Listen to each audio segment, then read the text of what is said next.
When you think of the most overrated players in the NBA, which names come to mind? You might think of guys like Rudy Gobert, Look at Gobert. Oh! Jordan Poole, Sin City was a media. or Dylan Brooks. And while all of them have had their fair share of lowlights, there's one player who seems to get the overrated label handed to him the most: Trae Young. Despite 3 All-Star appearances, solid playoff success, and some of the best individual stats in the league, Trae Young is consistently one of the most hated players in the NBA. But why? What makes Trae Young so overrated? Is it his playstyle? His on-court antics? Or maybe it's something a little more sinister? Trae Young had very high expectations going into the NBA. In his 1-year stint at Oklahoma, Young broke countless college records. He became the only player in NCAA history to lead the country in both points and assists. His 848 points in a season would break the Big 12 conference record, previously held by Kevin Durant. He was named to the All-American First Team as a freshman, and quickly declared for the 2018 NBA Draft. Trae Young was selected 5th overall by the Dallas Mavericks, but he wouldn't stay one for long. He was quickly traded to the Hawks on draft night for the 3rd overall pick, Luka Doncic. In hindsight, trading away Luka Doncic for any player on draft night looks awful, but the Hawks came out of the deal pretty strong. Despite concerns that his height and small stature would cause him to struggle in the NBA, Trae Young quickly established himself as the 2nd best player from the 2018 class. Young had all the makings of an elite NBA point guard. He has great court vision and basketball IQ, coupled with elite ball handling skills. This makes him a dual threat on offense, in both isolation and as a playmaker. But his biggest weapon is his near infinite range. Trae's smaller size made it difficult to shoot over taller players. So to compensate, he increased his range well past the 3-point line. It's common to see Trae pulling up from just past half court and making it, while still being a threat near the rim and as a passer. Trae averaged 19 points and 8 assists in his rookie season, and made a strong case for Rookie of the Year, but ultimately fell short behind Doncic for the award. The draft day trade between these two players would define both their careers, linking the two forever and leading to constant comparison and criticism. For Luka, he became the NBA's golden boy, putting on incredible performances and exceeding all pre-draft expectations. This tainted Trae's NBA career from day one. No matter how well he would play, he'd always be compared to the European prodigy. The following season, Trae had a huge jump in production, averaging nearly 30 points a game to go along with 9 assists. He became the Hawks' franchise player and made his first All-Star appearance as a starter, gaining nearly 3 million All-Star votes. But on the same week of the All-Star game, Bleacher Report named Trae Young the worst defender in the league. While it was true that Trae was a liability on the defensive end, the timing of the article seemed a bit malicious, trying to take away from the incredible season Trae was having. And to make things worse, the Hawks star was snubbed from the Team USA roster just days later, not just from the 12-man roster, but from the entire 44-man finalist list for the Olympics. The reasons for which remain unclear to this day, although it's believed that Young's height and size were considered too much of a liability for the international stage. But with veterans and role players like Kevin Love, Dwight Howard, and even Mason Plumlee making this list, not seeing Trae Young appear on it was incredibly shocking, and it was clear he was hurt by the omission. Obviously, I was kind of hurt that I didn't make the 44 players, and felt like I deserved to be on that list, But things looked great for Trae Young going into 2021.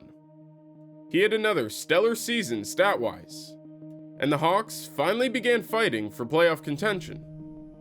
It looked like another easy All-Star selection for Trae Young, as the game was set to take place in Atlanta. But when the starters were revealed, Trae Young's name wasn't called. He got a third of the votes from the last season and had to settle for a slot along the reserves. Only, the All-Star selection never came. The NBA coaches in charge of selecting the reserves snubbed Trae Young of a spot, adding another chip on his shoulder. At this point, it was clear that the basketball world in general didn't respect Trae's abilities, and it was time to show the fans and the NBA exactly how he felt. The Hawks reached the 5th seed in the Eastern Conference, setting up a first-round matchup against the New York Knicks. Trae was ready to put the league on notice, and where better to do it than in the Mecca of basketball, Madison Square Garden. In his first ever playoff game, Trae Young was met with immediate hate from Knicks fans. It's a 9-0 New York run to lead by 9 with a minute 13. But instead of getting under his skin, it was the spark Trae needed to take over the series. He dropped 32 points and 10 assists, capping off his performance with a game-winning floater over Julius Randle with just a second left in the game. Trae walked to the bench while shushing the crowd and yelling, "It's quiet as f*** in here." This was the start of the drama between him and Knicks fans. Trae continued to dominate the rest of the series, averaging 29 points and 10 assists. And in Game 5, with the Hawks up 3-1, Trae iced the series with a long-range 3 in New York before bowing to the arena.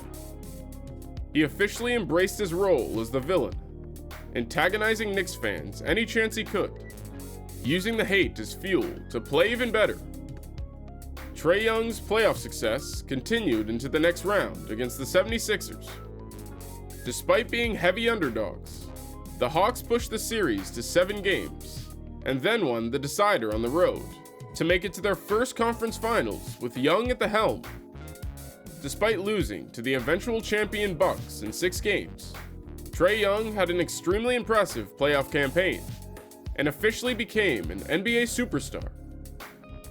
He also regained a lot of the fan base he once had, thanks to his antics against the Knicks. In 2022, Trae Young had the best season of his career. He became the second player since Nate Archibald in 1972 to lead the league in points and assists, and made his second All-Star appearance as a starter. He also received his first All-NBA selection, being officially recognized as one of the top 15 players in the NBA. However, the Hawks had lost some key pieces from the previous season, and Trae was only able to carry the team to the 8th seed. They'd lose to the Heat in 5 games, failing to repeat their success from the previous season. But things were looking good for Trae going into next year. The Hawks management finally decided to get Trae a supporting star, trading 3 first-rounders for Spurs guard DeJounte Murray. This pairing was one of the strongest young backcourts in the league, and expectations for the two were extremely high. But the Hawks continued to struggle, as their depth outside of Young and Murray was virtually non-existent. Trae still had great stats, averaging a career high in assists, but failed to get enough votes once again to make the All-Star team. And just like in 2021, NBA coaches didn't select Trae to be a reserve. And as a final punch in the gut, an anonymous poll of NBA players named Trae Young as the most overrated player in the league. So he's hated by fans for his antics and his appearance, and he's disrespected by coaches and players because of his size and playstyle. Even though Trae continues to improve his game every year, the disrespect just keeps getting worse. The Hawks made it to the playoffs as a 7 seed, and put a strong Boston team to the test in the first round. Trae hit an absurd game-winning 3 in Game 5 to keep his team's hopes alive, but they'd ultimately fall in 6 to the Celtics. Trae once again proved he was a star in the NBA, and had the chance to further silence his critics going into the FIBA World Cup in 2023. Or so he thought. Despite the USA roster being significantly weaker than the Olympic team, Trae Young was still not chosen to participate in the tryouts. Smaller guards have always been disrespected in the league. Steph Curry was called skinny and frail with limited upside coming out of college, and he struggled early on in his career.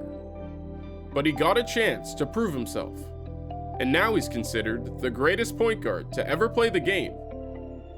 Trae Young may not be on that level, but he's shown his incredible talent in both the regular season and the playoffs. And yet, still doesn't get the opportunity to prove his skill on a national stage. And 2024 was more of the same. Trae played great basketball on an underwhelming team, had impressive stats on offense, and actually made the All-Star team, but only as an injury replacement, after getting snubbed by fans and coaches once again. The hate on Trae Young has gotten so bad that he's actually become one of the most underrated players in the league. His defense has improved tremendously. He continues to increase his offensive efficiency and is currently leading the league in assists per game this season. If the Hawks can learn to construct a half-decent roster and Trae can find a better barber, there might be a chance for him to turn his misfortunes around. Sure, he might rely on controversial tactics like foul baiting and flopping to score points. But when you got guys who are 7'5" and can dunk from the three-point line, can you really blame him? Somehow, the small, undersized, balding point guard with a lisp has become the best three-point shooter beyond 30 feet in history. And yet no amount of logo threes will get him the recognition that he deserves. Timeout. Trae from midcourt to win it. Yes! He hit it! Trae Young hits a three, the buzzer! Atlanta wins the game!